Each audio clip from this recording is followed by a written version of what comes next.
Hello everyone, and welcome back to Myths Matter with James Portnow. It's been convention season for me, so I've been on the road for a month. I just finished Reboot in Dubrovnik, which some of you may know as the Republic of Ragusa, or Cantabite, or more likely, King's Landing. So you'll have to forgive because this being done on the road, there's probably going to be a lot of background noise. I apologize. We're using what gear we got. So, I'm just going to jump right in, because what was really fascinating to me about this series was thinking about how mythology teaches us about history.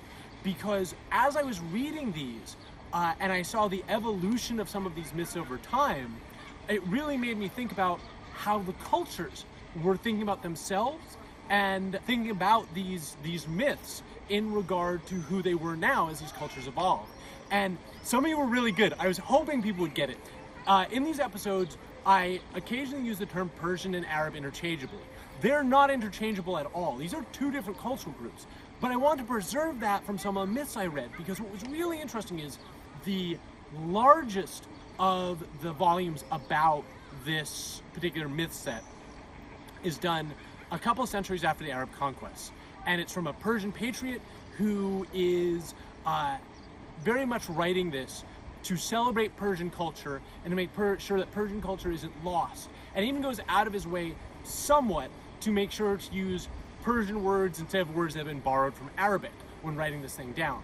But as you go through the centuries, later on, later scholars, especially Arab scholars writing about this, sort of call these characters Arab characters and use Persian or Arab not only interchangeably, but sometimes just completely replace Persian with Arab in order to sort of co-opt these myths in the way that cultures around the world have, right?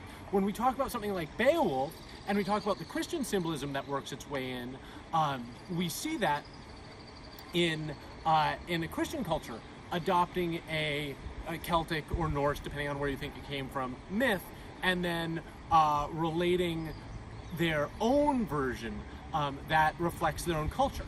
And this is really, really, really fascinating to me, because then when you get to sort of the more modern period where Iran is trying to establish itself with its own national identity and tying a lot of that identity back to Persian culture, then all of a sudden you get very, very careful usage of the word Persian again, and you get all these characters once again being Persian characters, even though you get a lot of Muslim symbolism and Islamic symbolism in these pieces. But it's just so fascinating to see how this culture has changed, how it thinks of itself, and how it thinks of these myths through the way that these myths evolve. Which leads me to my second point, which is romance. That second episode, what is going on, right? This guy, Zal, falls in love because somebody read him like a 4-sentence description of how pretty somebody was.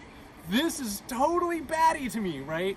And Rubida decides that she wants to be with this dude because she sent her serving maids to go check him out, and they're like, yeah, he's really good at hunting ducks. You should totally get that. This is a very different concept of romance than the modern concept of romance. But when you look at a lot of myths, this is something that you see very often, how much our idea of romance and romantic love has changed over the centuries.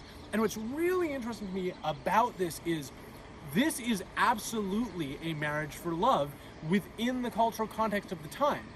These two people have to fight their dads to actually be allowed to get married. This is not a political marriage. This isn't an arrangement of any type. This isn't about anything except for love within the context in which they understand it, which is totally beyond me, right? Like, I don't get this at all. And this will happen throughout a lot of myths, whether they be Greek, Roman, or cultures around the world, really.